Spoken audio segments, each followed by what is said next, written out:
नमस्कार दोस्तों, मैं जितेंद्र द्विवेदी। आप सभी का कुशाग्रही चैनल पर बहुत बहुत स्वागत है। आज का हमारा टॉपिक है महाजनपद काल। अब हम आज महाजनपद काल को पढ़ेंगे। हमने इसके पहले तक उत्तर वैदिक काल को पूरा कंप्लीट कर चुके हैं। महाजनपद काल का जो उदय है वो उत्तर वैदिक काल की अंतिम समय या अंतिम अवस्था के समय इसका उदय होता है। यानी इसको यदि समय मोटा मोटा देखा जाए तो 600 बीसी से लेकर 400 बीसी के मध्य हम इसको मान सकते हैं। हम महाजनपद काल को पढ़ रहे हैं तो इसके पहले थोड़ा सा हम इसके पीछे जाएं ताकि आपको जो चीज़ें स्पष्ट हो गए अभी तक हम क्या पढ़ कर आए हैं। शुरुआत में हमने आपको पाषाण काल कंप्लीट कराया था। पाषाण काल के बाद हमने आपको सिंधु सभ्यता की बात की थी। सिंधु सभ्यता के बाद हमने और उसका समय जो आपको बताया था वो 2350 से लेके 1750 के मध्य हमने आपको सिंधु सभ्यता का समय बताया था। इसके बाद वैदिक काल देखा हमने। वैदिक काल देखा हमने 1500 बीसी से लेकर हमने आपके 600 बीसी तक देखा। इसको भी हमने दो पार्ट में देखा। ऋग वैदिक काल जिसको हमने 1500 बीसी से लेकर 1000 बीसी के मध्य, और उत्तर वैदिक काल को हमने देखा 1000 बीसी से लेकर 600 बीसी के मध्य। और इसके बाद हम जो महाजनपद काल देखते हैं वो 600 बीसी से लेकर 400 बीसी के मध्य हम इस काल को देखते हैं। आपने देखा कि ऋग वैदिक काल में जन हुए। जन कैसे बने? जन को भी आपने देखा, पहले गांव हुए, गांव के बाद कुछ और बड़ा क्षेत्र हुआ, बेस हुआ। इसके बाद क्या देखा आपने? एक जन बना, यानी कबीले की संरचना देखी आपने। और जब उत्तर वैदिक काल में आए तो दो जन मिलकर क्या बन गए? जनपद बन गए। अब महाजनपद में आए तो दो या दो से अधिक जनपद मिलकर क्या बन गए? महाजनपद बन गए। महाजनपद का उदय हो रहा है तो उसका उदय में जो प्रमुख भूमिका है वो लोहे की है। लोहे का प्रयोग यहाँ अत्यधिक होने लगा।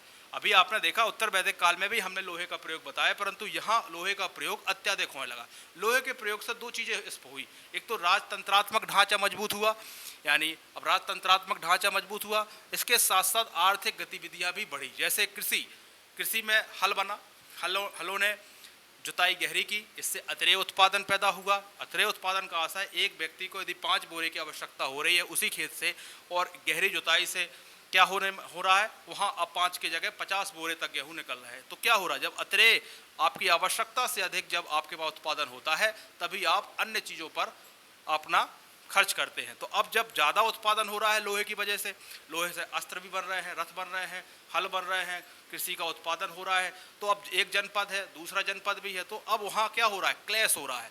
तो कोई एक ही अब उसमें क्या हो सकता है? वर्चस्वशाली हो सकता है। इसलिए दो जनपद मिलकर क्या बनने लगे? महाजनपद बनने लगे। क्यों बन रहे हैं? क्योंकि उन्हें अपनी क्या हो रहा है?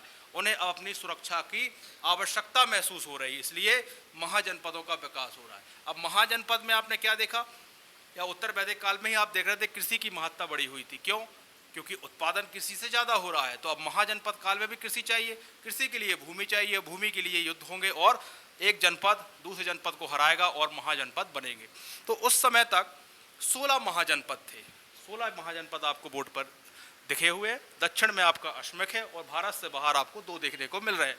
बाकी सब आपको उत्तर भारत में ही देखने को मिलेंगे। तो एक एक करके हम सभी महाजनपदों को पढ़ेंगे और हम इनको जैसे एक प्रश्न बनता है कि जो हमें महाजनपद है इसकी जानकारी कहाँ से मिली? तो इसकी जानकारी हमें आपके जैन धर्म या बौद्ध और जैन ग्रंथों से हमें इसकी जानकारी प्राप्त हुई है। उनको भी हम देखेंगे, एग्जामों में कई बार रिपीट हुआ है।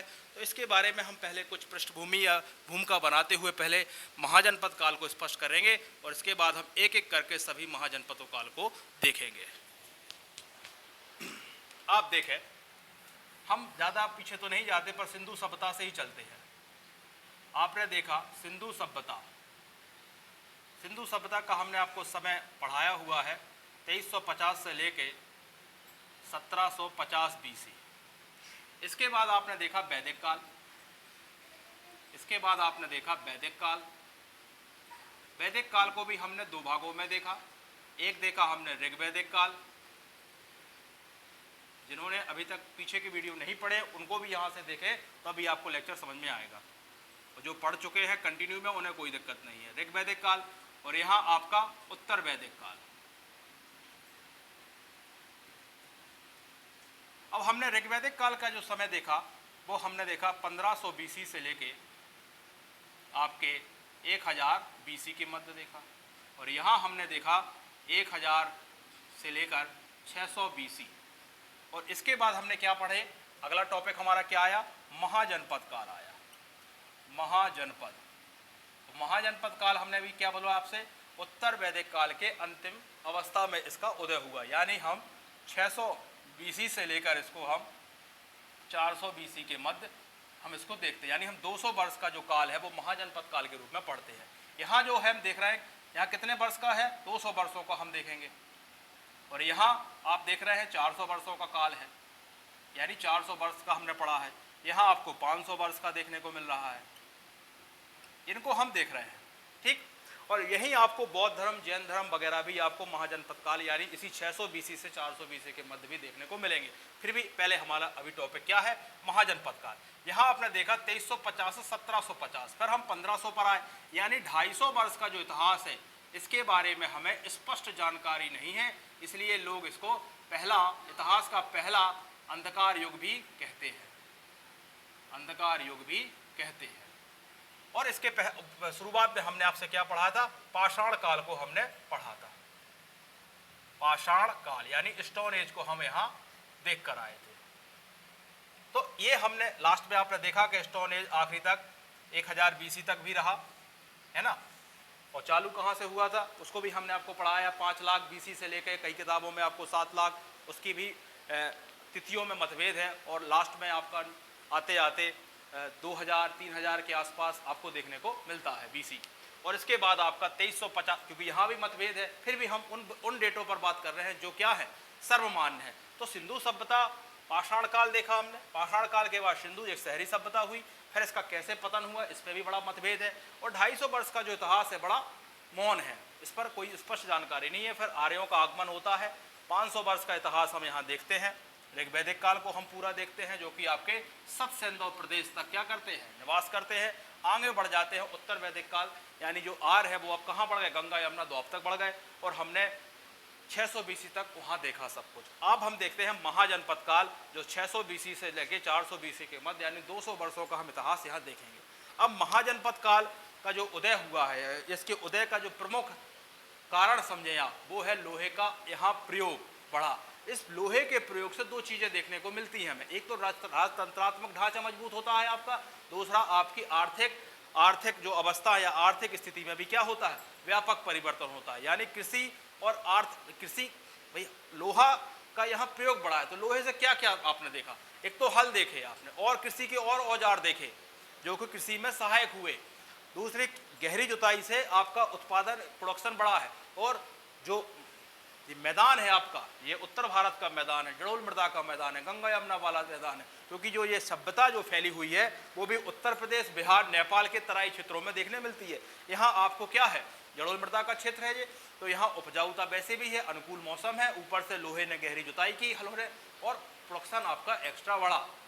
और फिर जब जमीनों की महत्ता हुई तो एक जनपद दूसरे जनपद को जीतने लगा, और महाजनपद का विकास हुआ, क्योंकि उन्हें अपनी सुरक्षा की आवश्यकता हुई। सुरक्षा कब होती है, जब आप संपन्न होते हैं, तभी तो आपको सुरक्षा की आवश्यकता महसूस होती है। तो अब यहाँ ये 16 जनपदों हमें इतिहास में देखने को मिलते हैं, ठीक। अब हम कुछ, ये तो आपने एक जाना कि हम किस तरीके से हिस्ट्री को बढ़ा रहे हैं आगे। अब हम देखेंगे महाजनपद काल का जो कुछ नोट्स के रूप में आपको ध्यान रखना है। तो यहाँ हमें राजतंत्रात्मक और गणतंत्रात्मक दोनों प्रकार के महाजनपद देखने को मिलेंगे। जो राजतंत्रात्मक है वो हमें उत्तर प्रदेश और बिहार में देखने को मिलेंगे, और जो नेपाल के तराई वाले क्षेत्रों में वहाँ हमें गणतंत्रात्मक व्यवस्था देखने को मिलेगी। अच्छा, राजतंत्रात्मक और गणतांत्रिक में अंतर क्या है? राजतंत्रात्मक एक व्यक्ति चलाता है पूरा सिस्टम, यानी पूरा साम्राज्य एक व्यक्ति के कंट्रोल में है, वो राजतंत्रात्मक में हो गया। गणतंत्रात्मक में उसमें सभी लोगों का या उन कबीलाओं की उसमें भूमिका रहती है, बस इतना अंतर आपको ध्यान रखना है। ये हमने आपको अभी तक बताया कि हम किस तरीके से पाषाण काल से लेकर महाजनपद काल तक आए हैं, और हमने आपको ये भी बताया है कि इसको हम 600 BC से लेकर आपको 400 BC यानी 200 वर्ष तक ये महाजनपद कालों का आपको इतिहास देखने को मिलेगा। यहीं आपको बौद्ध धर्म, जैन धर्म, और आपको यहीं आपको जो मगध का उत्कर्ष देखने को मिलेगा, और यहाँ आपको हयक वंश, आपको जो मौर्य वंश है वो जो यहाँ वंश का जो उदय हुए हैं कहाँ, मगध के उत्कर्ष में, उन वंशों को भी हम यहाँ देखेंगे। अभी आप क्या देख रहे हो, महाजनपद काल, इसलिए आप महाजनपद काल पर ही फोकस करें। हम क्या इसको देखेंगे, कुछ नोट्स के रूप में, ताकि आपको एक नोट्स भी तो बनाना है आपको इसके बाद। तो क्या लिखोगे? उत्तर वैदिक काल के, उत्तर वैदिक काल की अंतिम अवस्था, उत्तर वैदिक काल, उत्तर वैदिक काल की अंतिम अवस्था में महाजनपद, महाजनपद काल का उदय हुआ। ठीक, अब उदय हुआ तो उदय में क्या प्रमुख भूमिका रही? उदय में लिखेंगे आप, उदय में लोहे का महत्वपूर्ण योगदान है, योगदान प्लस लोहे का अधिक प्रचलन, प्रचलन। अच्छा, लोहे के अधिक प्रचलन से क्या हुआ? लोहे के अधिक प्रचलन से दो चीजें होती हैं। एक तो क्या होता है, इससे राजतंत्रात्मक और इससे राजतंत्रात्मक ढांचा और कृषि कौमा आर्थिक, कृषि और, ऐसा ही लिख लें आप, कृषि और आर्थिक स्थितियों में व्यापक परिवर्तन आया। यानी राजतंत्रात्मक ढांचा मजबूत हुआ, साथ साथ कृषि भी मजबूत हुई और आपकी आर्थिक स्थिति भी मजबूत हुई। किसके वजह से? लोहे के वजह से। ठीक, और देखें इसमें, यहां तक आपने देखा। अब देखेंगे, ये तो आपने जाना कि ऋग्वैदिक काल में क्या था? ऋग्वैदिक काल में जन था। ठीक, ये कब था? ऋग्वैदिक काल में। और उत्तर वैदिक काल में आ जाए हम, यहां क्या हो गया? जनपद हो गया। ठीक, तो जन कैसे बना? जन बनता है छोटे छोटे कबीले इकट्ठे होकर एक बड़ा कबीला बना और जन बन गया। अब दो जन आपस में मिलते हैं तो जिससे बन गया आपका जनपद, और दो जनपद आपस में मिलते हैं तो बनता है महाजनपद। ठीक, इसको भी हम आप आगे देखते हैं। यहां तक आप लिख लाएं कि उत्तर वैदिक काल की अंतिम अवस्था में महाजनपद काल का उदय होता है, और महाजनपद काल के उदय के बाद लोहे का महत्वपूर्ण योगदान रहता है। लोहे के वजह से राजतंत्रात्मक ढांचा मजबूत होता है, इसके साथ साथ आर्थिक स्थिति भी मजबूत होती है। अब जब ये आपकी आर्थिक स्थिति मजबूत होती है तो जहां अब क्या होगा? अब यहां लिखेंगे, अब दो या दो से अधिक, दो या दो से अधिक जनपद आपस में मिलकर महाजनपद बने। क्योंकि क्यों बने? यहां आप लिख सकते हो क्यों, क्योंकि अपनी सुरक्षा हेतु आवश्यकता हुई। भाई, अब एक जनपद ये है, एक जनपद ये है, तो इसको भी इससे डर है, इसको भी इससे डर है। क्यों? ये इसकी जमीन पर अतिक्रमण कर सकता है। ये मान लो ये दो जनपद है, एक जनपद ये हुआ जनपद, और एक जनपद ये हुआ आपका। अब इन दो जनपदों को क्या है कि ये इन पर हमला कर सकता है और ये इन पर हमला कर सकता है, यानी दोनों में क्या है? असुरक्षा की भावना है। इसलिए या तो इसको ये जीत लेगा या ये इसको जीत लेगा, और दोनों में से कोई भी एक जीतेगा तो एक बड़ा क्या बन जाएगा? बड़ा महाजनपद बन जाएगा, जनपद बन जाएगा, महाजनपद बन जाएगा आपका। ठीक, बस ये है इसका बेसिक कंसेप्ट। अब आप देखेंगे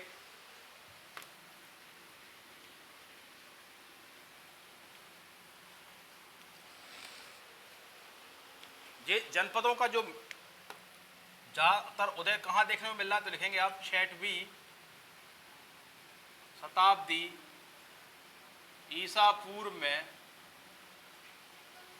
उत्तर प्रदेश, बिहार, और नेपाल के तराई क्षेत्रों में दो महाजनपदों का उदय हुआ।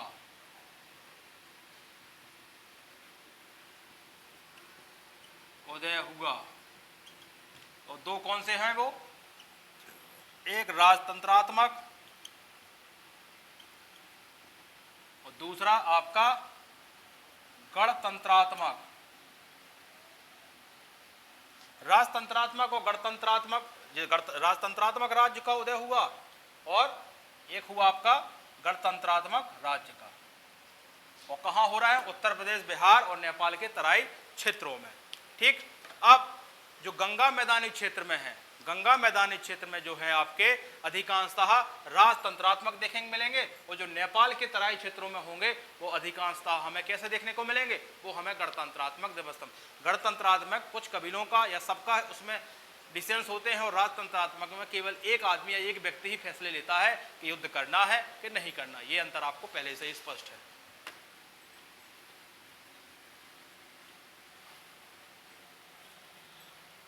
ये भी आप लिख लें। कुछ बेसिक्स हम कराने के बाद ही आपको फिर एक एक करके वहां से स्टार्ट करेंगे। अब देखें आप क्या लिखेंगे। आप यहां गंगा के मैदानी क्षेत्रों में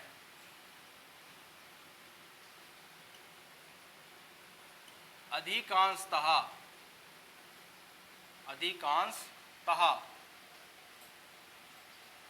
राजतंत्रात्मक राज्य देखने को मिलेंगे। राजतंत्रात्मक राज्य थे, और नेपाल के तराई क्षेत्रों में अधिकांशतः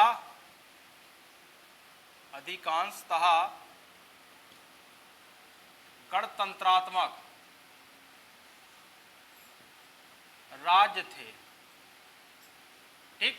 ये आपको यहां और जानना है कि आपको यदि जनरली पूछा जाए कि गणतंत्रात्मक कहां थे, तो नेपाल के तराई क्षेत्रों में। राजतंत्रात्मक कहां थे? गंगा के मैदानों में। ठीक। अब हमें इसकी जानकारी कहां से मिली? ये कुछ बेसिक्स हो जाए, इसके बाद हम फिर आपको एक एक करके महाजनपदों को देखेंगे, उनकी राजधानी कहाँ है, उनके बारे में कुछ विशेष क्या है, इसको भी हम देखेंगे। देखेंगे आप इन महाजनपदों, या सीधा लिखें इन महाजनपदों का जो स्रोत है वो कहाँ है? तो स्रोत मिलते हमें बौद्ध ग्रंथ और जैन ग्रंथों में। बौद्ध ग्रंथ कौन सा है? बौद्ध ग्रंथ है आपका अंगुत्तर निकाय। अंगुत्तर निकाय, और अधिकांशतः और विश्वसनीय, अधिकांशतः और सटीक हमें मिलते हैं बौद्ध ग्रंथ से। और जैन ग्रंथ कौन सा है? भगवती सूत्र।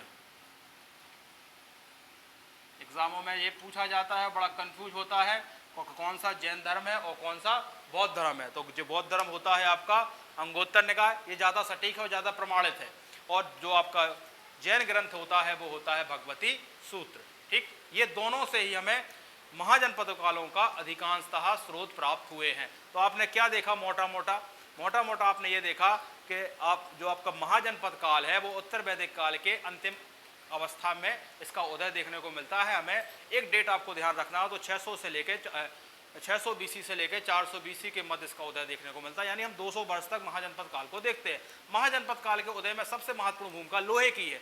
लोहे की वजह से ही राजतंत्रात्मक ढांचा मजबूत होता है, कृषि और आर्थिक स्थितियां भी क्या होती हैं? मजबूत होती हैं। और वजह पता ही है आपको, भी हम बता चुके हैं कि कृषि में लोहे के हलों से अतिरिक्त उत्पादन हुआ और तलवारें वगैरह सुरक्षा बने, और अब क्योंकि ज़मीनों की लड़ाइयाँ हुई, सुरक्षा की भावना आई, तो दो जनपद एक साथ एक दूसरे को खतरा है, इसलिए या तो वो उसको विलय कर लेगा या ये इसको विलय कर लेगा। कुल मिला के दो जनपद या दो से अधिक जनपद मिला के एक महाजनपद बन जाएगा, ताकि सभी लोगों को सुरक्षा की जो डर, असुरक्षा की जो भावना है वो दूर की जा सके। ठीक, इसके बाद आपने देखा कि जो महाजनपद काल है, इसमें दो तरीके के आपको महाजनपद देखने को मिल रहा है। एक तो मिल रहा है राजतंत्रात्मक, एक मिल रहा है गणतंत्रात्मक। तो जो गंगा के मैदान वाले क्षेत्रों में आपको राजतंत्रात्मक महाजनपद मिल रहे हैं, और जो नेपाल की तराई वाले हैं वहाँ गणतंत्रात्मक महाजनपद मिल रहा है। अंतर क्या है? गणतंत्रात्मक आप जानते हैं, और राजतंत्रात्मक में एक व्यक्ति की ही चलती है, ये भी आप स्पष्ट रूप से जानते हैं। इसके बाद आपके दिमाग में प्रश्न आता है कि हमें महाजनपद कालों के या 16 जो महाजनपद हम पढ़ रहे हैं, इसकी जानकारी या स्रोत क्या है? तो बौद्ध ग्रंथ का अंगुत्तर निकाय ज़्यादा प्रमाणित है और सटीक है, और दूसरा जैन ग्रंथ का आपका भगवती सूत्र। यहाँ तक आपको पढ़ा दिए हमने, और इसी को जो अभी हमने आपसे बोला, इसी को अपनी भाषा में आप क्या बनाएं? नोट्स बनाएं, ताकि आपको क्या हो, पढ़ने में आसानी हो। ज़्यादा ग्रंथ नहीं पढ़ना है, हिस्ट्री वैसे भी बहुत बड़ी है, उतना पढ़ेंगे जितना आपको बेसिक कंसेप्ट समझ में आए। जैसे आपको अभी हमने महाजनपद काल बताया, क्या क्या प्रमुख बिंदु लिखोगे आप इतनी क्लास चली है? कुछ नहीं लिखोगे, आप लिखोगे कि 600 से लेकर 400 BC तक महाजनपद काल का क्या हुआ, उदय हुआ है। पहली चीज, लोहे के प्रयोग के कारण क्या हुआ है? राजतंत्रात्मक और कृषि और आर्थिक स्थिति में परिवर्तन हुआ है। अब दो या दो से अधिक जनपद जो आपस में मिलकर क्या बन जाते हैं? महाजनपद बनते। क्यों बन रहे हैं? क्योंकि दोनों को ही क्या है, असुरक्षा जैसी भावना आ रही है। या तो एक पूरा कवर करेगा या दूसरा, यानी एक जनपद दूसरे जनपद को जीत लेगा या वो इसको जीत लेगा। कुल मिलाकर दो जनपद या दो से अधिक जनपद को महाजनपद ही बनाया जाएगा। दो प्रकार के यहाँ आपने महाजनपद देखे, राजतंत्रात्मक और गणतंत्रात्मक। जानकारी कहाँ से मिली? जैन ग्रंथ और बौद्ध ग्रंथ से। बस सिंपल सा है, 5 लाइनों में इसको पूरा पढ़ सकते हैं। अब हम देखते हैं एक एक महाजनपद। पहले तो आपको इनको याद करेंगे सबको। तो आप देखें, याद करने में अभी हमने क्या बताया, 2 भारत के बाहर हैं, 1 दक्षिण में है, ठीक। और बाकी सब कहाँ देखने को मिलेंगे आपको? उत्तर भारत की रेंज में आपको सब देखने मिल रहे हैं। अब हम एक एक को पढ़ेंगे, और जब तक हम पूरा कंप्लीट करेंगे आपको पूरे याद हो चुके होंगे। हम कंबोज की बात कर रहे हैं। कंबोज, अच्छा एक और प्रश्न बनता है, वो भी यहीं क्लियर। सबसे उत्तर में कौन सा है? कंबोज। पश्चिम में गंधार, पूरब में अंग और दक्षिण में अश्मक। यदि पूछा जाए कि महाजनपदों काल में या महाजनपदों में उत्तर में कौन सा महाजनपद है, कौन सा है? कंबोज है। दक्षिण में आपका अश्मक है, और पश्चिम में गंधार, और पूरब में पूछा जाए तो अंग है। ये भी क्लियर हो गया। अब हम देखते हैं एक एक कर, इसमें हम देखते हैं पहला कंबोज।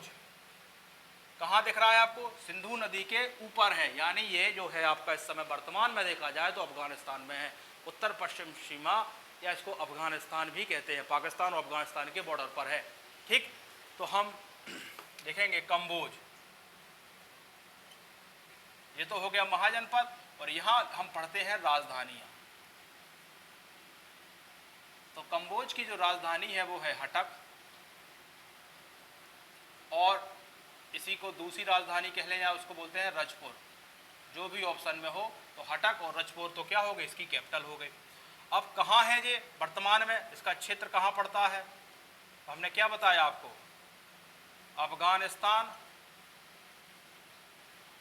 और पाकिस्तान की सीमा पर। ये भी आपने देखा, वर्तमान में अफगानिस्तान में, इसको आप ध्यान रख सकते हैं, ठीक। और ये तो हो गया क्षेत्र, राजधानी हो गई। अब हमें कुछ इसके बारे में जानना है, यानी कंबोज के बारे में ही हम यहाँ कुछ फैक्ट्स को लिखेंगे। जैसे यहाँ के जो यहाँ अच्छे किस्म के या अच्छे नस्ल के क्या पाए जाते हैं? घोड़े पाए जाते हैं। कहाँ? कंबोज में। तो अब ये लिखेंगे, यह है अच्छे नस्ल के घोड़ों के लिए प्रसिद्ध है, ठीक। और क्या इसकी विशेषताओं में देखोगे तो लिखोगे, कौटिल्य ने अपनी अर्थशास्त्र में कंबोज के निवासियों को वार्ता शस्त्रोप जीवी कहा है। ये क्या है, इसको भी आप समझे। यहाँ तो लिख लें पहले आप, कौटिल्य ने, या चाणक्य भी लिख सकते हैं, कौटिल्य ने अपने अर्थशास्त्र में, अर्थशास्त्र उन्होंने किताब लिखी थी, अर्थशास्त्र में कंबोज निवासियों को, कंबोज निवासियों को क्या कहा था, इसको हम नीचे लिखते हैं, वार्ता शस्त्रोपजीवी, वार्ता शस्त्रोपजीवी कहा। अब ये क्या है वार्ता शस्त्रोपजीवी? वार्ता शस्त्रोपजीवी को दिखाए तो पहले हम वार्ता को देखते हैं। वार्ता मीन्स होता है कृषि, पशुपालन और वाणिज्य व्यापार, और जो आपका शस्त्रों है वो यहाँ शस्त्रों का भी ये लोग व्यापार करते थे। तो यहाँ लिखेंगे आप, हम केवल इतनी अभी वार्ता की बात करते हैं, इसका आशय होता है कृषि, पशुपालन, वाणिज्य, वाणिज्य व्यापार, वाणिज्य व्यापार। और जो शस्त्रोपजीवी है इसको बोला जाता है शस्त्रों का व्यापार करते थे। यानी कंबोज के जो निवासी हैं पशुपालन भी करते हैं, कृषि भी करते हैं, वाणिज्य और व्यापार भी करते हैं और शस्त्रों का भी व्यापार करते हैं। इसी के लिए एक शब्द प्रयुक्त होता है, वार्ता शस्त्रोपजीवी कहा है। किसने कहा है? कौटिल्य ने अपनी पुस्तक अर्थशास्त्र में इनका उल्लेख किया है। ठीक, अब एक पॉइंट और लिखें आप, जब आप इतना देख ही रहे हैं इसको। पहले यह क्या था? राजतंत्रात्मक था, बाद में ये गणराज्य बना। कौन? कंबोज। तो लिख लें आप एक फैक्ट, पहले यह राजतंत्रात्मक था, बाद में गणतंत्रात्मक हो गया।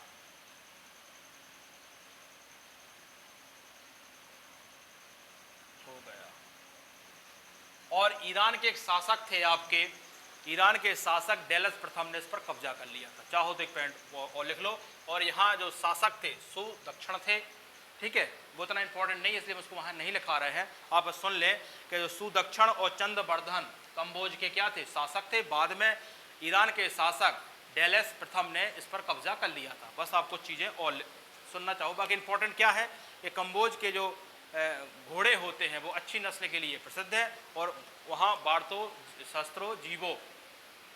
वार्ता शस्त्रोपजीवो ये कौटिल्य ने अपनी किताब में उल्लेख किया है। ठीक, तो ये आप दो तीन चीज़ें क्या करोगे, जानोगे इसके बारे में। और मतलब यहाँ के जो लोग हैं वो इतने अपने जीविकोपार्जन के लिए इतने सारे व्यापार करते थे। अब हम देखते हैं जो भारत के बाहर है वो है आपका गंधार। गंधार की राजधानी है तक्षशिला, और जो तक्षशिला राजधानी है वो भरत के पुत्र तक्ष के द्वारा, या भरत के जो पुत्र थे तक्ष, उनके नाम पर है, उन्होंने इसकी स्थापना की है। दूसरी राजधानी देखी जाए तो एक आपकी पश्चिम गंधार है जिसकी राजधानी पुष्प कलावती रखा है। तो इसको भी आप जाए रहिए। गंधार कहाँ पड़ता है वर्तमान में? तो वर्तमान में जो है वो गंधार है वो पाकिस्तान के पेशावर या रावलपिंडी वाले क्षेत्र में देखने को मिलेगा। ठीक, या आप समझो तो सीधे पाकिस्तान के या भारत के उत्तर पश्चिम में भी विद्यमान है, जैसा भी आपको उसको लिखना हो। यहाँ क्या देखोगे आप, यहाँ एक शासक रहता है पुष्कर सारन। यहाँ एक शासक होता है पुष्कर सारन। पुष्कर सारन जो यहाँ शासक रहता है गंधार में, वो अवंती के राजा होते हैं चंद्रप्रगोद, उनको हराता है। तो एक उनके बारे में बात जानेंगे। दूसरा यहाँ जो आपका पुष्कर सारन होता है, इसकी त्रिआयामी जो कूटनीति रहती है। त्रिआयामी का मतलब युद्ध भी करता है, मैत्री भी करता है, विवाह संबंध भी करता है। तो ये इसके बारे में आप ये फैक्ट भी जानेंगे। इसके साथ साथ जो आपका मगध का शासक ये यहाँ बिंबिसार रहता है, वो अपना एक दूध मंडल गंधार के शासक पुष्कर सारन के यहाँ भेजता है। ठीक, और जो यहाँ तक्षशिला है ये क्या है? आपका एक शिक्षा का केंद्र था। यहीं आपके जो चाणक्य थे, आचार्य थे, पढ़ाने का काम भी करते थे यहीं। और यहाँ आपको 405 ईसा पूर्व में कौन आया था? फयान भी आया था। तो ये हिंदू और बौद्ध धर्म के हिसाब से बड़ा महत्व का केंद्र भी है। तो इतने जो भी पॉइंट हमने आपको बताए ध्यान रखेंगे। आपको हम अब किसके बारे में लिखा रहे हैं? अब हम आपको बताने वाले हैं गंधार के बारे में। कंबोज के बारे में आप समझ गए। कंबोज कहाँ है? सिंधु नदी के ऊपर पड़ता है, यानी अफगानिस्तान और पाकिस्तान वाले क्षेत्र में इसको देख सकते हैं।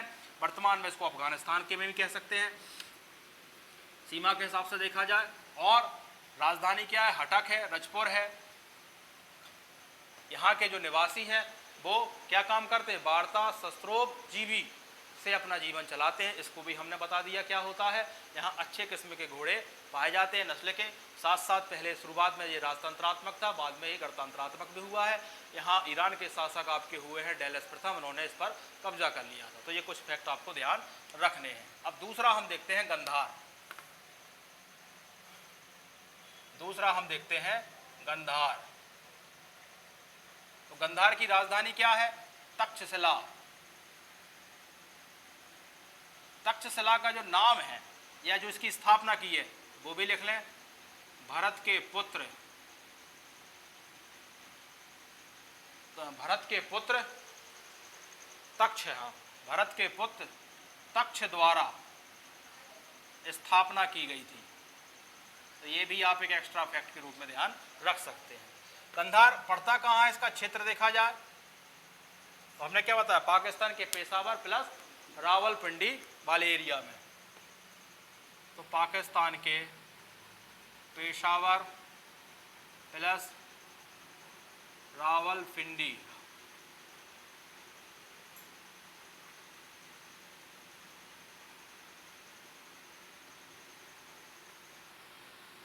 रावलपिंडी, या इसको और ध्यान रख रहा हो सिंपल तरीके से, उत्तर पश्चिम में विद्यमान है भारत के।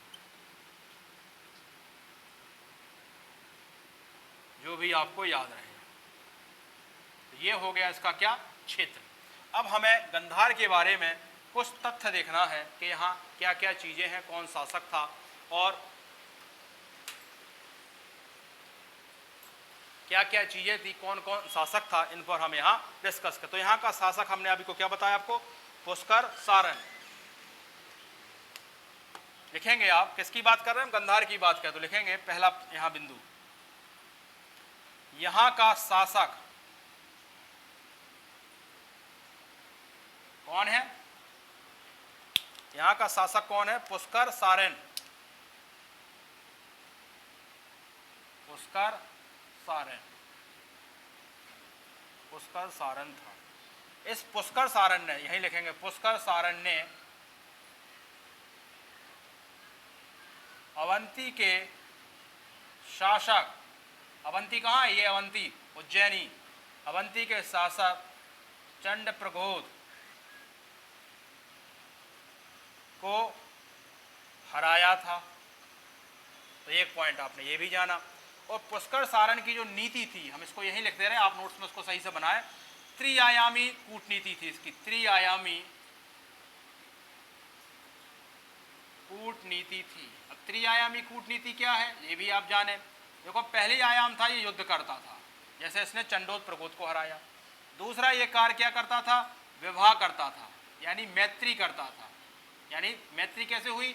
मगध के शासक बिंबिसार ने इसके दरबार में एक दूत भेजा, तो ये मैत्री वाली चीज देखने को मिली। तीसरी ये विवाह नीति भी थी इसकी, शादी भी करता था। तो इन तीनों नीतियों को कहते हैं हम त्रिआयामी कूटनीति। ये किसकी है? पुष्कर सारण की है। क्लियर? अब शासक था, अवंती के शासक चंडोत प्रकोत को हराया है। अब और लिखेंगे एक फैक्ट, बहुत इंपॉर्टेंट है। मगध के शासक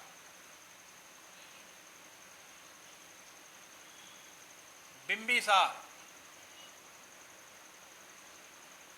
मगध के शासक बिंबिसार ने अपना एक दूत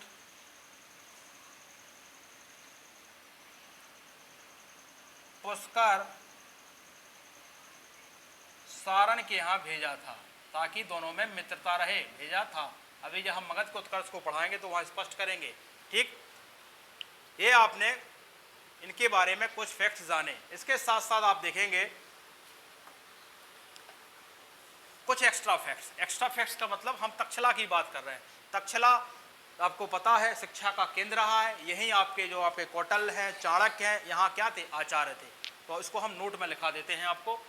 ये तो आपने जान लिया, इसकी राजधानी तक्षशिला है, भरत के पुत्र तक्ष के द्वारा स्थापना की गई थी। यहाँ का शासक पुष्कर सारण था, इसने अवंती के शासक को हराया था।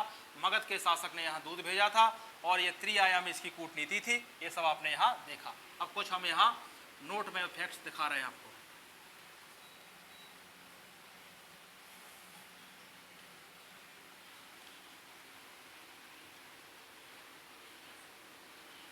नोट में लिखें आप, ये एक्स्ट्रा फैक्ट है, आपको कभी काम आएंगे। देखिए तक्षशिला तो आपको पता है शिक्षा का केंद्र है, लिख लें आप, तक्षशिला प्राचीन शिक्षा का केंद्र था, ये भी आप जानते हैं। और यही कौटिल्य या चाणक्य, जो भी, कौटिल्य, यही चाणक्य आचार्य थे, आचार्य थे, यही वो यहाँ पढ़े भी हो, बाद में यहाँ टीचर भी रहे। ये तो आपने जाना तक्षशिला जो था। अच्छा, तो एक और फैक्ट लिखेंगे तक्षशिला के बारे में। 405 ईसा पूर्व में फयान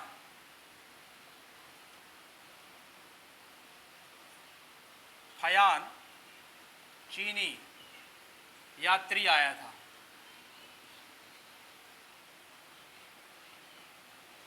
और तक्षशिला के बारे में एक फैक्ट और लिखें, यह हिंदू और बौद्ध धर्म का महत्व था। यहाँ मतलब हिंदू और बौद्ध धर्म का महत्व था यहाँ, यानी महत्वपूर्ण केंद्र था। अब एक पॉइंट और लिखो इंपॉर्टेंट करके। आपने ये तो जान लिया कि तक्षशिला जो है वो शिक्षा का प्रमुख केंद्र था। आप ये बताएं विश्व का प्रथम विश्वविद्यालय कौन सा है, ये लिखें आप, विश्व का प्रथम विश्वविद्यालय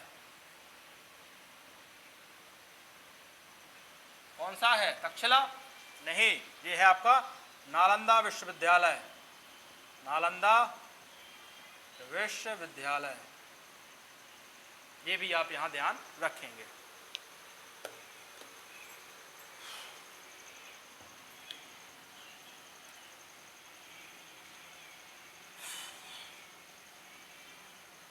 ये आपने क्या देखा पूरा? ये आपने देखा गंधार के जो शासक थे पुष्कर सारण के बारे में। अब हम देखेंगे कुरु को, देखेंगे कुरु यानी हम कंबोज को देख गए, इसकी राजधानी भी आपने देख ली, क्या है अब? हटक या रजपुर। आपने देख ली इसकी राजधानी हटक या रजपुर है।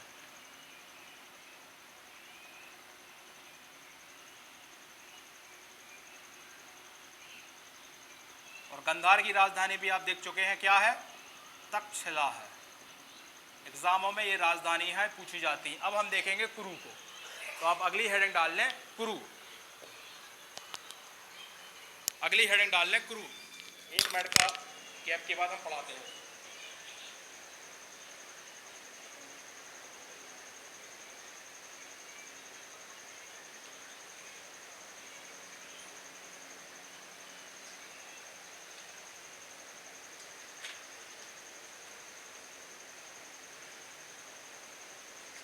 अब देखेंगे आप कुरु, अब देखेंगे आप कुरु।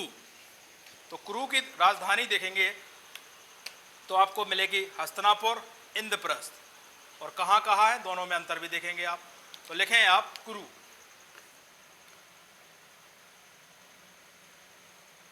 कुरु।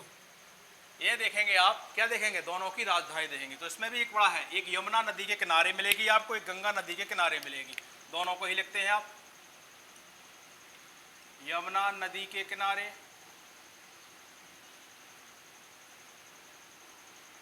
इसको हम ब्रैकेट में लिखेंगे।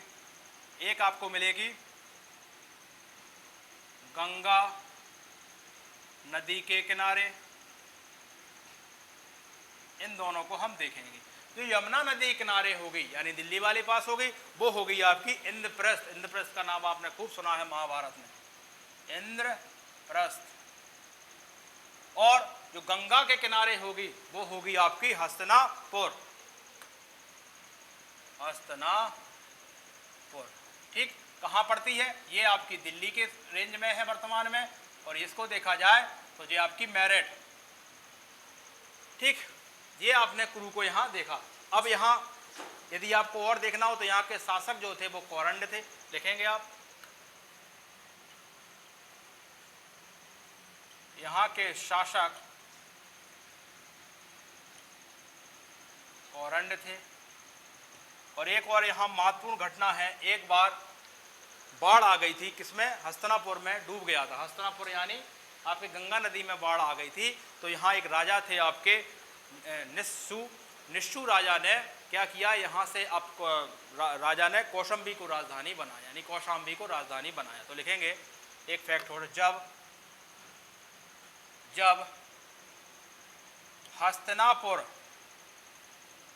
जब हस्तिनापुर में बाढ़ आ गई, यानी गंगा नदी में बाढ़ आ गई, तो वर्तमान राजा या वर्तमान शासक निस्सु ने कौशाम्बी में राजधानी परिवर्तित की।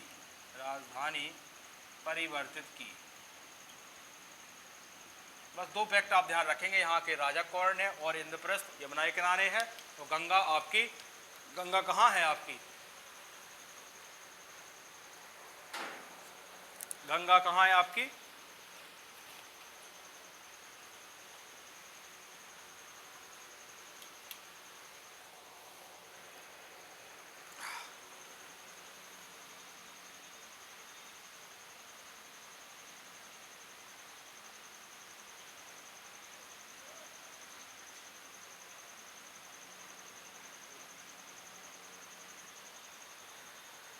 चलो और देखते हैं। अगला है और अगला देखते हैं सूरसेन, जिसकी राजधानी आपको मथुरा मिलेगी। यहाँ का शासक होगा अवंती पुत्र, आपको यहाँ का शासक देखने को मिलेगा। और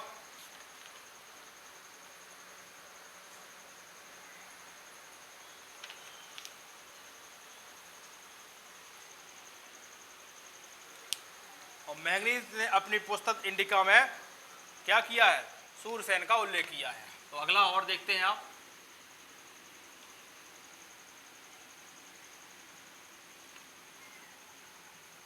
क्लास लंबी हो रही हो तो हम इसको 2 वीडियो में भी करेंगे, क्योंकि अभी काफ़ी बचा हुआ है, गर्मी बहुत ज़्यादा हो रही है। अगला देखेंगे आप, चौथा सूरसेन।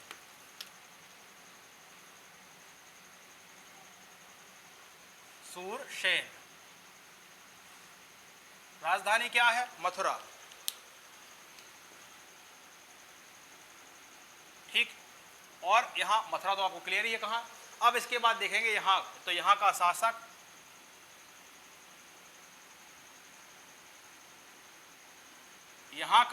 कौन है, यहां का शासक है अवंती पुत्र,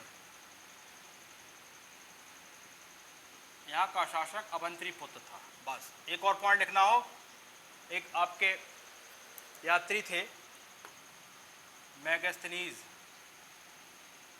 मैग्नेथीस की एक किताब थी, मैग्नेथीस की इंडिका, जो उनकी यात्रा वृत्तांत थी। इंडिका में सूरसेन का उल्लेख है, ठीक। ये पॉइंट आप ध्यान रखेंगे। बाकी ईरानी ग्रंथ में सूरसेन को क्या कहा गया है, सूरसेनोई कहा गया है, और मथुरा को मैथोरा कहा गया है। इंपॉर्टेंट नहीं है, फिर भी आप चाहो तो इनको लिख सकते हो, यहाँ इनको आप चाहो तो यहाँ लिख सकते हो।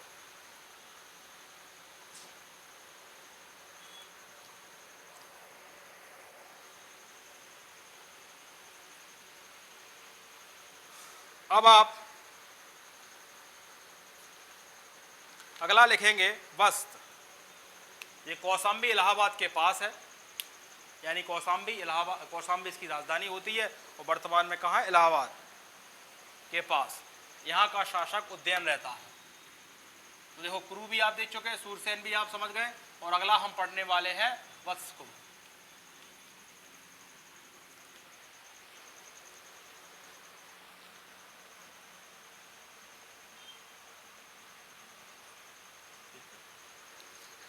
अगला देखें हम इसको, और पढ़ने के बाद जो बाकी बचे हैं उसको अगले वीडियो में हम कराएंगे, क्योंकि वीडियो भी लंबा हो रहा है और गर्मी भी यहाँ कुछ ज़्यादा ही हो रही है। अगला देखेंगे आप बस। कहाँ है इसकी राजधानी? कौशाम्बी। और कहाँ है ये? इलाहाबाद के पास, इलाहाबाद के पास। अब इसके बारे में यहाँ का शासक बड़ा इंपॉर्टेंट है, उज्जैन है, क्योंकि यहाँ उज्जैन और अवंती के बीच में शत्रुता रहती है। उज्जैन, वत्स और अवंती के बीच में शत्रुता रहती है शुरुआतों में, परंतु जो आपकी चंद्रप्रबोध है इनकी एक पुत्री होती है और ये उज्जैन होते हैं, तो इन दोनों में प्रेम विवाह हो जाता है, यानी इनका प्रेम प्रसंग होता है, जिस पर कालिदास ने एक ग्रंथ भी लिखा हुआ है। और बाद में इनकी विवाह हो जाता है। तो अवंती, शुरुआत में अवंती और वत्स की क्या होती है? दुश्मनी रहती है, परंतु ये शादी जब हो जाती है, स्वीकार हो जाती है, तो क्या हो जाती है? इनमें मित्रता हो जाती है। इसको भी हम यहाँ देखेंगे। तो लिखेंगे यहाँ का शासक उज्जैन था, जो कि पौरव वंश का था। लिखेंगे आप, यहाँ का शासक उज्जैन था। पहली बात, पहला पॉइंट समझे आप, वत्स के बारे में यहाँ का शासक कौन था? उज्जैन था। दूसरा, यह पौरव वंश का था, तो ये भी दूसरा आपने जाना, कहाँ का था? ये पौरव वंश का था। चलो आगे देखते हैं, आगे देखते हैं। आप क्या देखोगे? उज्जैन ने बौद्ध भिक्षु कौन थे आपके? लिखेंगे, उज्जैन ने बौद्ध भिक्षु पिंडोला के प्रभाव में आकर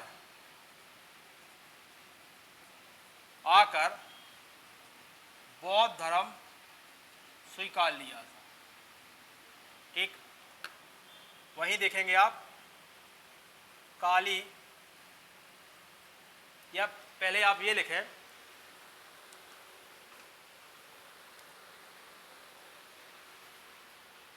वो ग्रंथ लिख लें आप, स्वप्न वासव दत्ता, ये किसकी रचना है? कालिदास द्वारा। और इसमें किसका वर्णन है? तो इसमें उदयन हो गए, उदयन कौन हो गए? वत्स के शासक, प्लस वासव दत्ता, ये कौन है? वासव दत्ता जो हो गई, वो कौन हो गए आपके? वासव दत्ता। तो वासव दत्ता, जो वासव दत्ता है वो चंडप्रगोद, चंडप्रगोद कौन है? अवंती के शासक, चंडप्रगोद की पुत्री थी होती है ये। और इनका प्रेम प्रसंग का वर्णन है।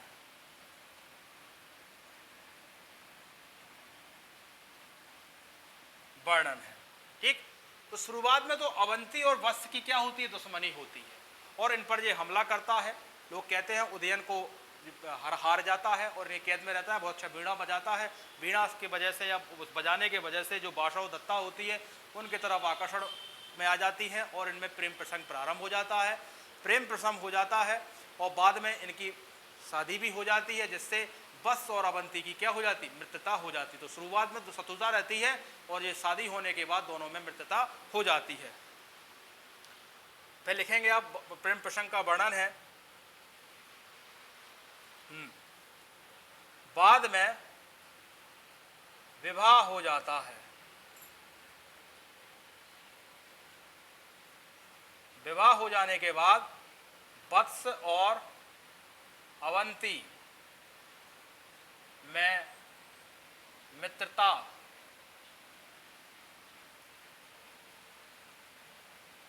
हो जाती है।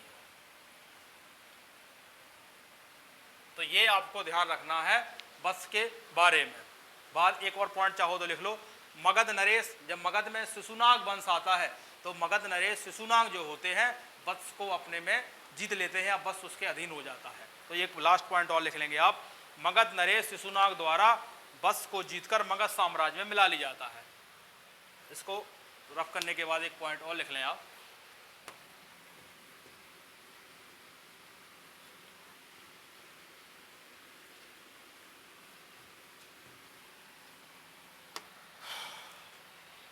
क्या लिखेंगे? बाद में मगध नरेश शिशुनाग द्वारा वत्स को मगध साम्राज्य में मिला लिया जाता है। ठीक, ये भी आप ध्यान रखेंगे। Last point. अब अगला देखेंगे आप काशी। अगला आप देखेंगे काशी।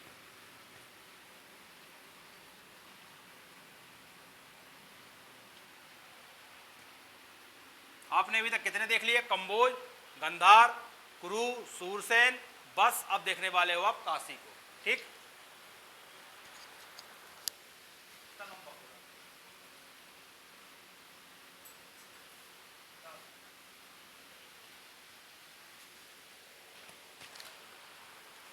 अगला देखते हैं आप काशी। काशी को देखेंगे हम। काशी कहाँ है, या मतलब इसकी राजधानी क्या है? वाराणसी है। आप जानते हैं किसकी सांसद सीट है वाराणसी, बहुत अच्छे से जानते हैं आप, आपके प्रधानमंत्री की है वाराणसी। वाराणसी जो है वो दो नदियों के संगम से बना हुआ है, वरुण प्लस 80। क्या लिखा है? वरुणा प्लस 80। तो लिखेंगे वरुणा प्लस 80। दो नदियों के, या दो नदियों से इसका नामकरण, या दो नदियों के मध्य का क्षेत्र है। तो वरुणा प्लस 80 दो नदियों के मध्य का क्षेत्र है। तो ये भी कभी ध्यान रखना कि जो वाराणसी जो है राजधानी है जो आपकी काशी की, वो वरुणा प्लस 80 दो नदियों के मध्य का क्षेत्र है। ठीक, अब इसके बाद हम देखते हैं, इसके फैक्ट्स की बातें करते हैं। जैसे पहला पॉइंट क्या देखोगे आप? पहला आप देखोगे यहाँ का शासक, तो ब्रह्मदत्त देखेंगे आप। ब्रह्मदत्त काशी का, ब्रह्मदत्त काशी का शासक था। अब देखें आप, कहाँ है काशी? ये है, और ऊपर क्या है? कौशल। तो जो यहाँ ब्रह्मदत्त शासक था वो हमला कर देता है कौशल पर। उस समय कौशल के जो राजा थे वो बड़े कमजोर थे, तो कौशल पर उस समय तो वो कब्जा कर लेते हैं, परंतु बाद में कौशल में एक नए शासक आते हैं कंस, और वो काफ़ी शक्तिशाली होते हैं, और वो क्या कर देते हैं? काशी को पुनः जीत लेते हैं। यानी काशी ने पहली बार कौशल को जीता। कौशल में जब राजा कंस आए तो उन्होंने काशी को फिर जीत लिया। कंस के दो पुत्र होते, कंस के जो बच्चे होते, एक होता है प्रसन्नजीत, एक होता है महाकौशला। महाकौशला की शादी कर देते हैं मगध से, मगध में हो जाती है बिंबिसार से, और शादी करते हैं और दहेज में काशी दे देते हैं मगध को। क्लियर? बाद में बिंबिसार की हत्या कौन कर देता है? उनका पुत्र कौन? अजातशत्रु। अजातशत्रु जब बिंबिसार की हत्या कर देता है तो जो प्रसन्नजीत होता है, प्रसन्नजीत कौन?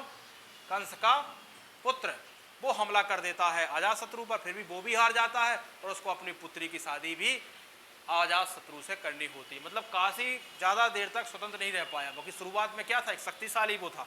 तो लिखेंगे यह कौशल को जीत लेता है।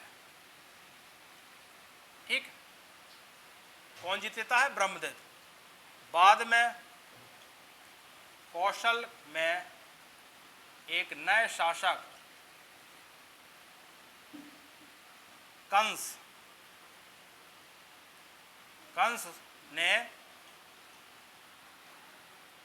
ने काशी को, बाद में कौशल में एक नया शासक कंस के आ जाने के बाद, कंस के आ जाने से काशी को जीत लेता है, काशी को जीत लेता है। ठीक, यहां तक आपको समझ में आई बात? यानी ब्रह्मदत्त जो होते हैं वो काशी के शासक होते हैं, और ये कौशल को जीत लेते हैं। बाद में कौशल में एक कंस जो होते हैं नए शासक आते हैं, और वो काशी को दोबारा जीत लेते हैं। यहाँ तक किसी को दिक्कत? ठीक। अब जो कंस होते हैं आपके, जो शासक अब कहाँ के हैं? कौशल के हैं। कंस के आपके देखा जाए तो इनके पुत्र होते हैं। तो एक इनकी पुत्री होती है जिसका नाम होता है महाकौशला,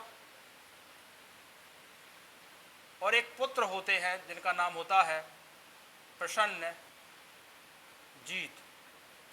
महाकौशला का विवाह थोड़ी कहानी इसको ध्यान रखेंगे, किससे होती है? मगध शासक बिंबिसार से। जब भी हम मगध का उत्कर्ष पढ़ाएंगे बिंबिसार से, बिंबिसार से, और बिंबिसार से होती है। और दहेज के रूप में क्या देते हैं वो?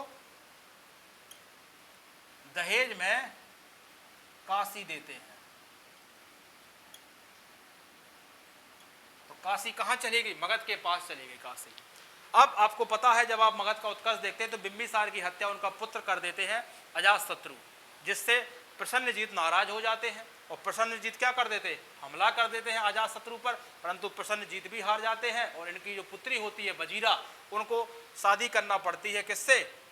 अजातशत्रु से। तो इनकी पुत्री होती है, प्रसन्नजीत की पुत्री होती है बजीरा, ठीक है। और बजीरा का जो विवाह होता है वो होता है अजातशत्रु से। अजातशत्रु कौन है? मगध के शासक हैं, ठीक है, यहां लिख लेंगे आप। और बिंबिसार यहां चाहो तो लिख सकते हो आप, इनकी हत्या इनके पुत्र अजातशत्रु ने की थी।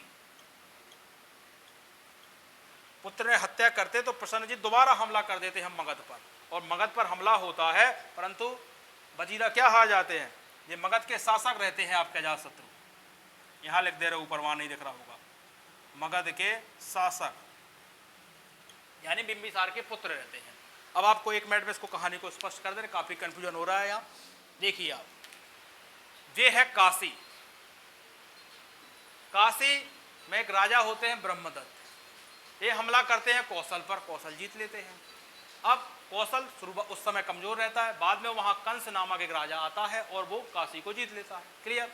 अब कंस के दो पुत्र, एक पुत्र होता है, एक पुत्री होती है। पुत्री होती है महाकौशला। महाकौशला की शादी वो कर देते हैं मगध राजा बिंबिसार से, और दहेज में काशी को दे देते हैं। अब बिंबिसार की हत्या उनका पुत्र कर देता है अजातशत्रु, तो इससे नाराज हो जाते हैं प्रसन्नजीत। प्रसन्नजीत क्यों नाराज होता है? क्योंकि महाकौशला के कौन है? वो भाई है, और वो हमला कर देते हैं मगध पर, परंतु प्रसन्नजीत भी हार जाते हैं और उन्हें अपनी समझौता में अपनी पुत्री की शादी भी करना पड़ती है। यानी काशी पूरे समय तक कहाँ देखने को मिल रहा है आपको? मगध में देखने को मिल रहा है। ठीक, बस ये थी कहानी इसकी।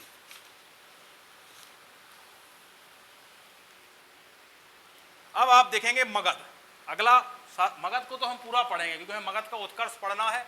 मगध में कई राजवंश पढ़ेंगे हम, है ना। हयक वंश पढ़ेंगे हम, नाग वंश पढ़ेंगे, नंद वंश देखेंगे, फिर हम मौर्य वंश देखेंगे। तो वहाँ भी हमें बहुत डिटेल से पढ़ना है, यानी पूरा मगध का उत्कर्ष पढ़ना है। आप अभी यहाँ क्या देखेंगे? केवल मगध की राजधानी देखेंगे और आगे बढ़ जाएंगे। मगध की राजधानी थी राजगृह और गिरिराजपुर, गिरिव्रज, यानी राजगिरी जो पहाड़ी है वो 5 पहाड़ियों से घिरी थी। बाद में एक राजधानी इसकी पाटलिपुत्र बनती है जो नदियों से घिरी होती है। अब वो बाद में चर्चा करेंगे उसका उत्कर्ष के क्या कारण थे। अभी तो आप लिखें मगध। मगध की राजधानी क्या है? राजगृह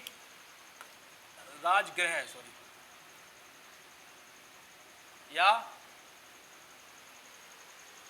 गिरिव्रज।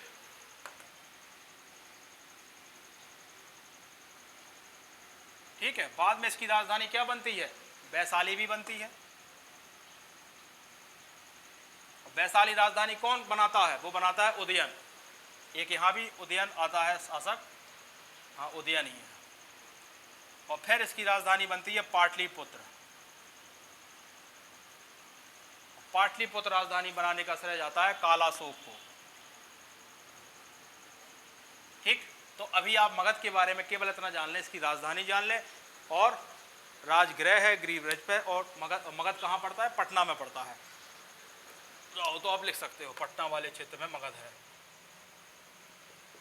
और मगध को हम अभी डिटेल यहाँ क्यों नहीं पढ़ रहे हैं? क्योंकि मगध का हमें उत्कर्ष पढ़ना है, उसकी राजधानी पढ़ना है। मगध के उत्कर्ष में क्या क्या कारण थे? वहाँ लोहा भी था, जंगल भी था, हाथी भी थे, वहाँ एक से बढ़कर एक योग्य शासक आए, उनकी कूटनीतियाँ बढ़िया थी, उनकी जो राजधानी थी बड़ी सुरक्षा घेरे में थी। जैसे राजगृह जो राजधानी वो 5 पहाड़ियों से घिरी हुई है, पाटलिपुत्र जो राजधानी है वो 3 नदियों के संगम में है। तो इस तरीके की उनकी सुरक्षा थी, उनके पास उपजाऊ जमीनें थी, जंगल थे, लोहा था, तो वो हम उस पर चर्चा करेंगे जब मगध के उत्कर्ष पर रहेंगे। अभी आप देखेंगे अगला अंग,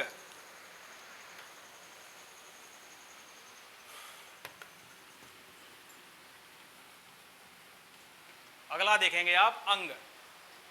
अंग की राजधानी चंपा, वर्तमान में भागलपुर और मुंगेर जिला पड़ता है। आपने महाभारत में भी अंग नरेश सुने होंगे कर्ण। कहाँ है इसकी राजधानी? चंपा। चंपा इसकी राजधानी हो गई। और इसको यदि वर्तमान क्षेत्र देखा जाए कहाँ है, हमने क्या बताया? भागलपुर और मुंगेर वाला क्षेत्र है। ठीक है, भागलपुर और मुंगेर जिला, मुंगेर जिला लिख लें आप चाहो। और कहाँ ये सब है? ये सब बिहार में है आपके। अब अंग के बारे में हमें ज़्यादा नहीं देखना, यहाँ के राजा देखना हो तो देख। अच्छा, एक पॉइंट जरूर लिखना है मगध अंग के बारे में। एक पॉइंट क्या लिखना है? सर्वप्रथम उल्लेख अथर्ववेद में हुआ है, लिखेंगे आप। इसका सर्वप्रथम उल्लेख अथर्ववेद में हुआ था या हुआ है।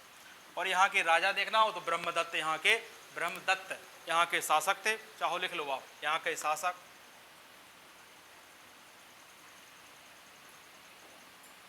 दत्त थे। यहाँ के वास्तुकार गोविंद, यहाँ के वास्तुकार महागोविंद थे। मतलब जो अंग जो बसा हुआ था बकायदा वास्तुकार के हिसाब से ये बना एक क्षेत्र था अंग, जो महाजनपद था। यहाँ लिखेंगे, यहाँ ये मगध का पहला शिकार हुआ था। मतलब मगध ने पहली बार जो अपना साम्राज्य विस्तार किया था तो सबसे पहले अंग बनाया था। तो मगध का पहला शिकार अंग था। अच्छा, अंग में ऐसा क्या था कि उसका शिकार करना? यहाँ अंग में हाथी, घोड़े और तामे आदि की उपलब्धता थी, तो लिखे लेंगे आप ये बात भी। इसलिए पहला शिकार या पहला जो साम्राज्य विस्तार किया मगध ने, वो पहला अंग किया था। अब आप देखेंगे पांचाल। पांचाल वो नेपाल के तराई क्षेत्रों में पहुंच रहे हैं।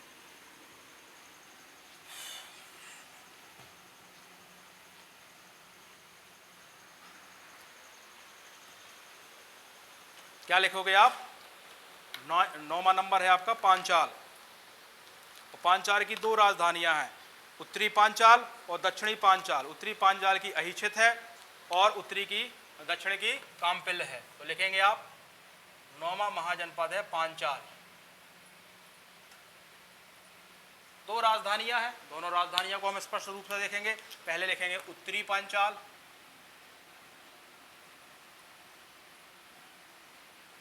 उत्तरी पांचाल की जो राजधानी है वो क्या है? अहिच्छित है। अहिच्छित, अहिच्छित। और जगह देखोगे कि अहिच्छित पड़ती कहाँ है, तो अहिच्छित जो है आपकी बरेली वाले हिस्से में देखने को मिलती है। चाहो तो लिखना हो तो लिख लो, वैसे बहुत ज़्यादा डिटेल हो जाता है। दूसरी, उत्तरी पांचाल की राजधानी कौन सी है? काम्पिबिल। उत्तरी नहीं, दक्षिणी पंचाल। उत्तरी पंचाल और दक्षिणी पंचाल की राजधानी देखेंगे आप, वो क्या है आपकी? वो है आपकी कामपल्ल। कामपिल, ठीक। ये हो गई दो राजधानियां। और क्या देखोगे आप पांचाल के बारे में?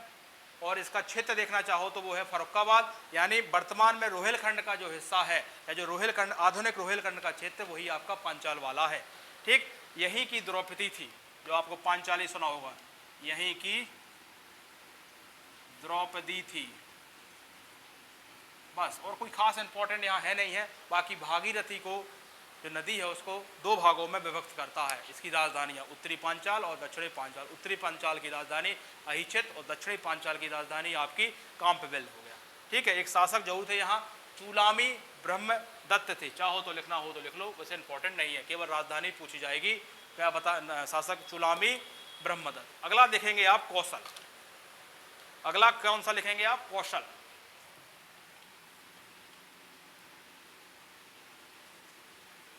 अगला आप लिखेंगे 10वां कौशल। कौशल के बारे में वैसे हम अभी देख चुके हैं। इसकी भी दो राजधानियां हैं, उत्तरी कौशल और दक्षिणी कौशल। 10वां देखेंगे आप कौशल। क्या लिखेंगे आप? कौशल में लिखेंगे उत्तरी कौशल और दक्षिणी कौशल। ये राजधानियां यहाँ इस साइड लिखते हैं हम।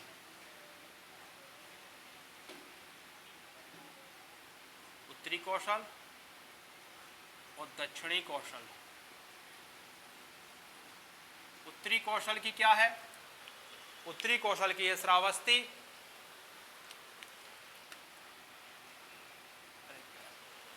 श्रावस्ती और साकेत।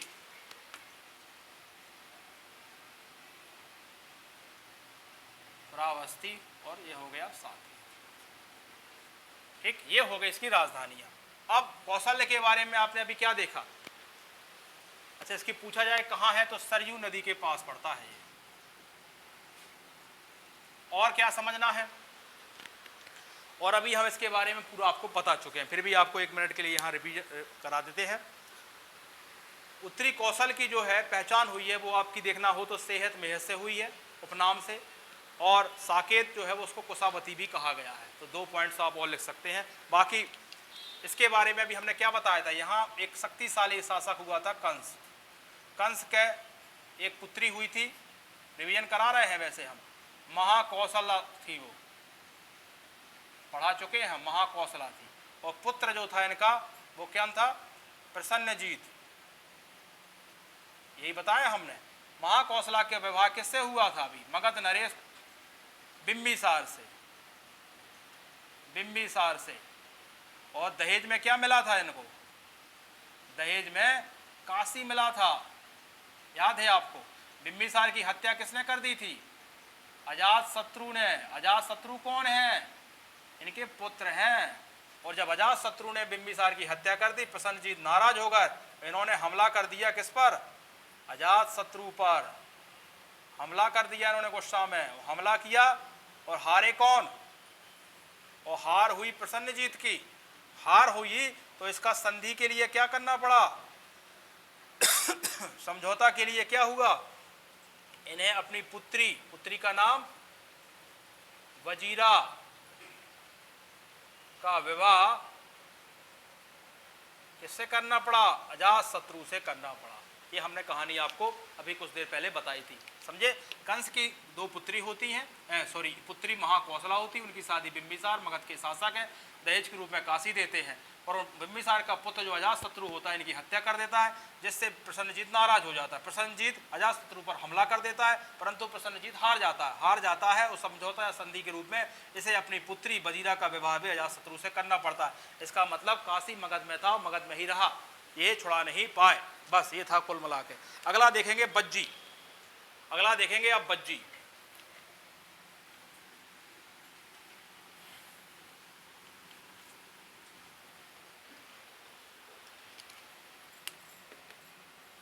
ग्यारहवीं नंबर है ना बज्जी। बज्जी की वो देखेंगे आप।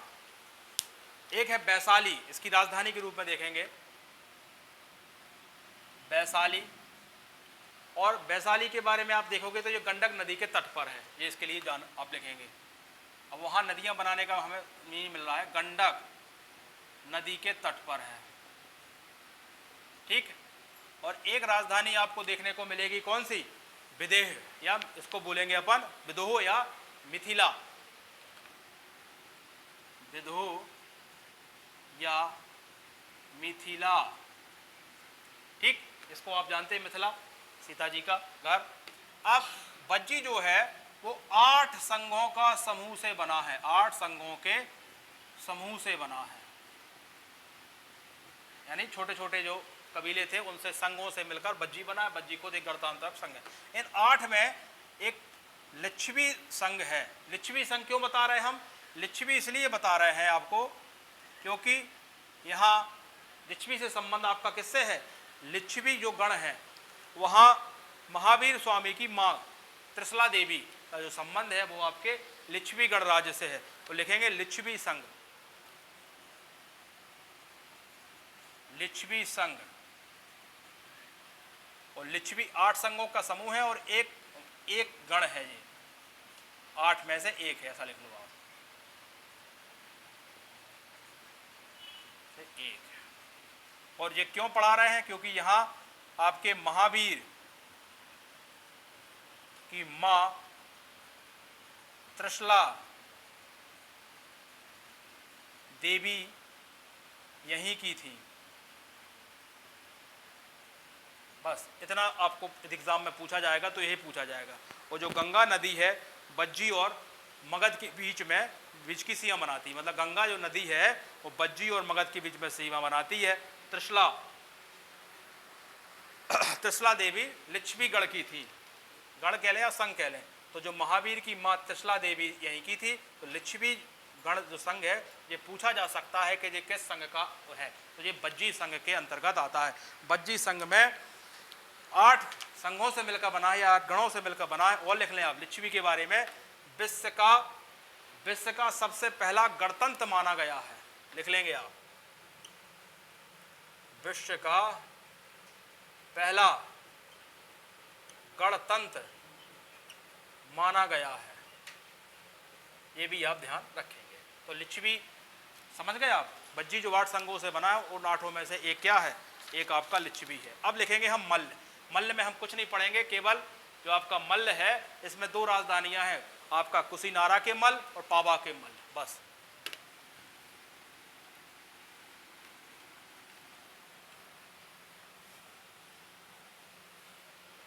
नंबर 12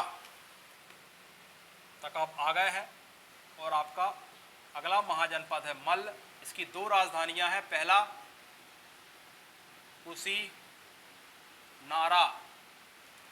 कुशीनारा के मल्ल, कुशीनारा के मल्ल या कुशीनारा, और दूसरी है आपकी पावा। तो ये 2 कैपिटल्स हैं आपकी मल्ल की। 13 देखते हैं हम चेदी। चेदी आपका बुंदेलखंड के रीजन में पड़ता है और इसकी राजधानी है सुक्तिमती, इसी को कहीं जगह बोला जाता है सुक्तामती। ठीक है, ये जो चेदी है ये कहाँ पड़ता है, ये बांदा, चित्रकूट, आपका बुंदेलखंड जो इस समय वर्तमान वाला दतिया, टीकमगढ़, छतरपुर, उत्तर प्रदेश में से ललितपुर, झांसी, ये वाला जालौन, ये वाला जो रेंज है ये कहलाता है बुंदेलखंड। ये है ना, इसी बुंदेलखंड में आपके जो शिशुपाल यहाँ का शासक रहता है, तो बुंदेलखंड क्षेत्र और शिशुपाल शासक रहता है। 2 पॉइंट लिखना है आपको, बुंदेलखंड क्षेत्र है और शिशुपाल शासक है। बस शिशुपाल वही जो कृष्ण भगवान ने 100वीं गलती पर इनको सिर उड़ा दिया था, यहाँ का शासक शिशुपाल। अब आपके 3 और बचे, अवंती, मत्स्य और अश्मक। इनको और हम देखते हुए इसको कंप्लीट करते हैं। लिखें आप अवंती।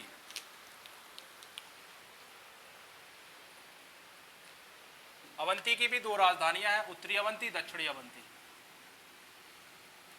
और यहाँ के शासक चंड प्रगोत हैं, इनकी पुत्री थी आपकी वासव दत्ता, जिनने शादी प्रेम विवाह कर लिया था वत्स के शासक उदयन से।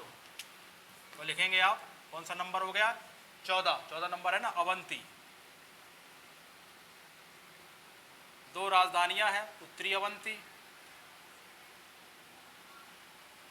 और एक है आपकी दक्षिणी अवंती। उत्तरी अवंती की जो राजधानी है वो है आपकी उज्जैनी।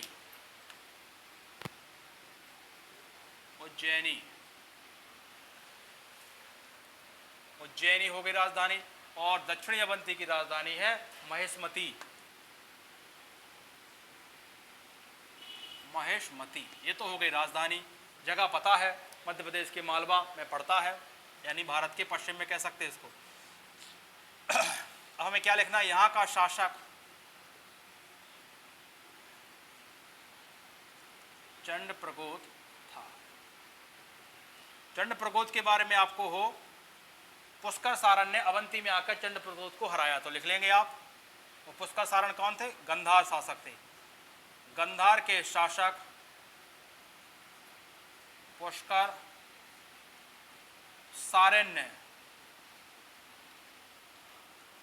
चंड प्रगोत को हराया। एक ये जानेंगे। एक बार चंड प्रगोत को एक रोग हो गया था, जिस रोग का नाम है आपका पंडुरंग या पीलिया रोग हो गया था, जो बिंबिसार ने, मगध शासक बिंबिसार के यहाँ एक वैद्य थे जीवक, उन्होंने जीवक को यहाँ पहुँचाया था, जिससे ये स्वस्थ हो गए थे। तो ये भी आपको एक संदर्भ ध्यान रखना है। क्या ध्यान रखना है? चंड प्रगोत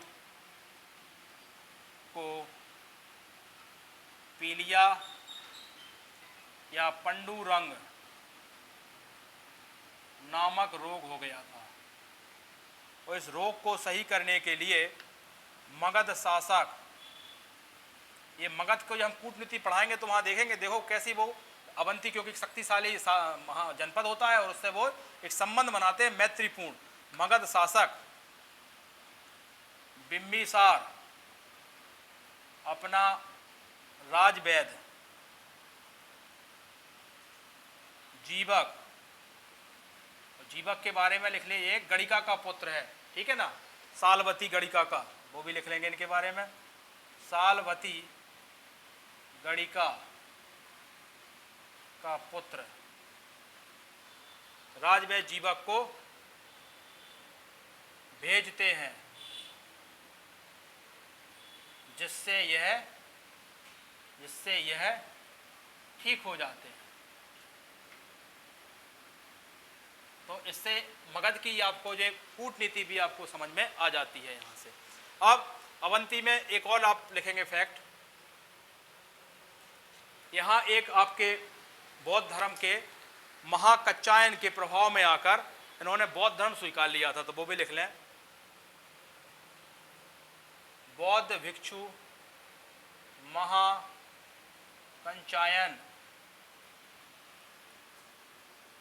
के प्रभाव में बौद्ध धर्म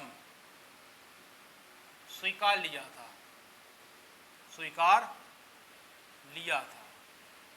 ठीक। ये आपने यहाँ इनके बारे में इतना देखेंगे। बाकी अवंती भी एकमात्र ऐसा महाजनपद जिसने 100 साल तक मगध से क्या लिया, संघर्ष लिया, टक्कर लिया, और कोई नहीं ले पाया। वजह, यहाँ भी योग्य शासक थे, लोहे की खानें भी यहाँ मिली हैं, तो आप लिख लेंगे यहाँ अवंती में, यहाँ भी लोहे की खानें उपलब्ध थी, और मालवा का क्षेत्र है वो भी उपजाऊ था। तीसरी बात, यहाँ भी हाथी, मतलब यहाँ भी कुछ जो फीचर्स हैं वो भी आपके मगध से मिल रहे थे। बाकी हाँ, सुरक्षा की स्थिति से उतना ठीक नहीं था, यानी यहाँ भी लोहा था, अच्छे शासक थे, चंड प्रगोत जैसे शासक यहाँ थे, और लोहे की खानें थी, और मालवा का जो क्षेत्र है वो भी बड़ा उपजाऊ क्षेत्र है। तो ये सब जो चीज़ें थी, तो लिखेंगे अवंती में भी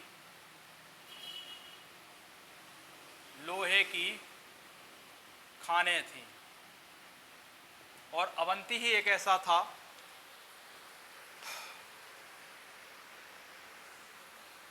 एक और लिख लें आप पॉइंट, मगध शासक शिशुनाग ने अवंती को जीत लिया, अवंती को जीतकर मगध साम्राज्य में मिला लिया।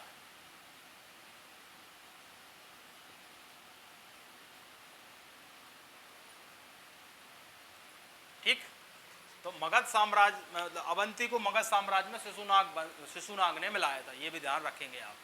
और 100 साल तक अवंती ने संघर्ष किया है, यानी अच्छी खासी फाइट दी है किसको, मगध को। वजह, जो चीज़ें मगध में भी कुछ जो उदय में महत्वपूर्ण सहयोग कर रही थी, वो सब चीज़ें अवंती को भी देखने को मिल रही थी। जैसे मगध में अच्छे योग्य शासक थे, तो यहाँ भी योग्य शासक मिले, वहाँ भी जमीन उपजाऊ हुए तो यहाँ भी जमीन उपजाऊ हुए, वहाँ भी लोहे की खाने, यहाँ भी लोहे की खाने हैं। दिक्कत क्या है, यहाँ सुरक्षा वैसी नहीं थी जैसी मगध के पास थी, और यहाँ चंड प्रगोत के बाद कोई उच्च नहीं, कोई योग्य शासक नहीं यहाँ ज़्यादा देखने को मिलते, जबकि मगध में एक से बढ़कर एक आते हैं, है ना, बिंबिसार, अजातशत्रु, वहाँ एक से बढ़कर एक आपको शिशुनाग, मतलब एक से बढ़कर एक आपको वहाँ शासक देखने को मिलते हैं।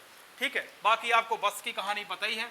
वत्स की और अवंती की शुरुआत में शत्रुता थी, बाद में वत्स शासक उदयन और चंड प्रबोध की पुत्री आपकी बासवदत्ता की शादी हो जाती है, जिससे बाद में अवंती और वत्स की क्या हो जाती है, दोस्ती। इसको हम अभी वत्स वाले में अच्छे से पढ़ा चुके हैं, तो उसको आप रिपीट नहीं, हम यहाँ दोबारा नहीं लिख रहे हैं, आपको केवल बता दिया गया है।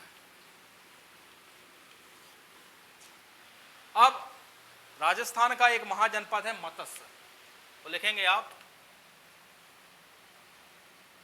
मत्स्य महाजनपद। इसकी राजधानी कौन है? विराटनगर।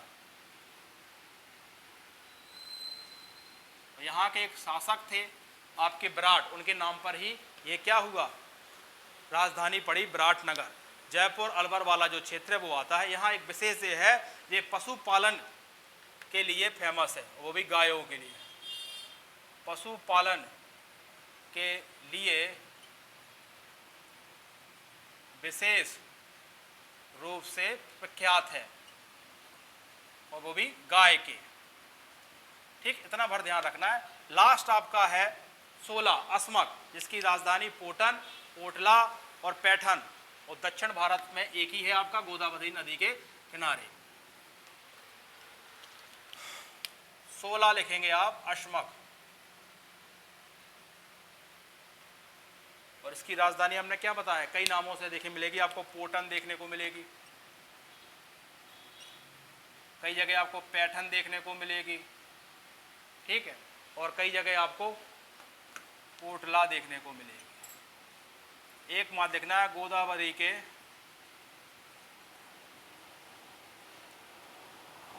तट पर, ठीक है, गोदावरी नदी के दक्षिण भाग में, चाहो लिख दो, गोदावरी नदी के दक्षिण भाग में आपका अस्मक है। और अवंती ने अस्मक को जीत लिया था, चाहो तो एक पॉइंट और लिख लो, जो अवंती है उसने अस्मक को जीत लिया था, अवंती ने अस्मक को जीत लिया। अब जब इसके नोट्स आप लोग बनाओगे, कुछ फैक्ट्स आपको और मिलेंगे, तो वो भी आप अपने ऐड करते रहना। आपको तो एक तरीका बताया गया है, ठीक है ना। देखो एक रिवीजन देखते हैं बहुत फास्ट में, और हम इसको कंप्लीट कह देंगे।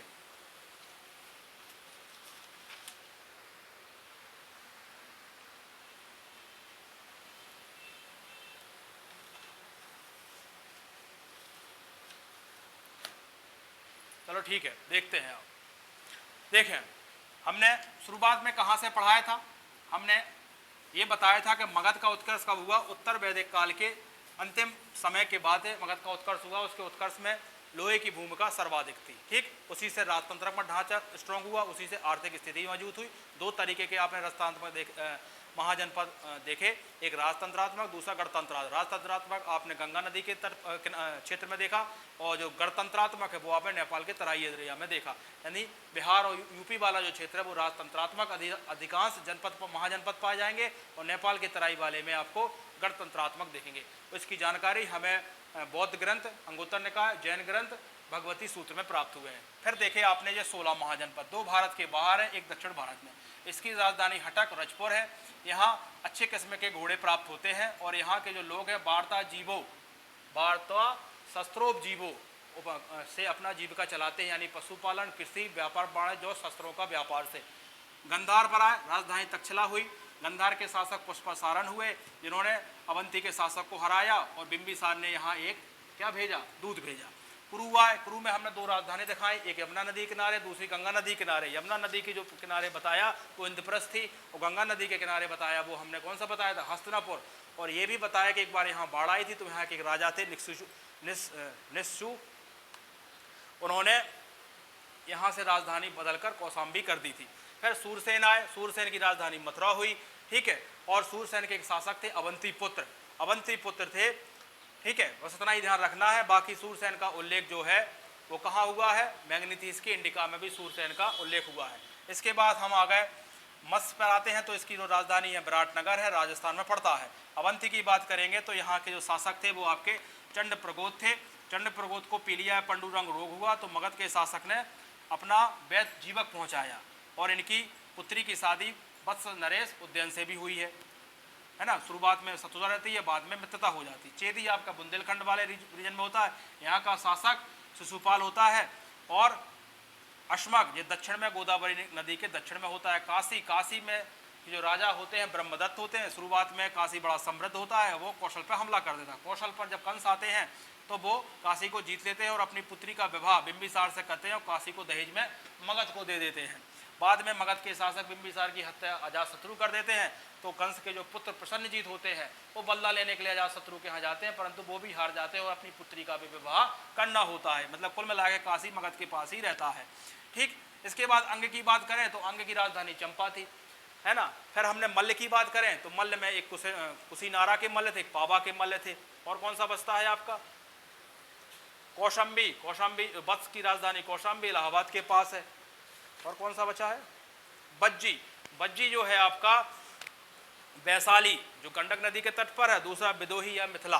तो ये उसकी दो राजधानी होती है। 8 संघों से मिलता है, जो उसमें सबसे महत्वपूर्ण संघ या गण जो होता है वो लिच्छवी होता है, क्योंकि यहाँ महावीर की जो माँ त्रिशला देवी यहीं की होती हैं, इसलिए बड़ा इंपॉर्टेंट बन जाता है।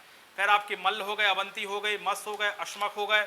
कौशल में भी आपको ध्यान रखना है, उत्तरी कौशल की श्रावस्ती, दक्षिणी कौशल की आपकी साकेत, और पांचाल की भी ध्यान रखेंगे तो उत्तरी पांचाल की अहिच्छित और दक्षिणी पांचाल की कामपल्य। तो ये सब राजधानियां हमने डिटेल पढ़ा दिया। आप वीडियो को आगे पीछे करके देखें और अपने नोट्सों को बनाएं। अगले जो हमारे टॉपिक होंगे वो होंगे जैन धर्म और बौद्ध धर्म के उदय को हम देखेंगे। आज के लिए धन्यवाद।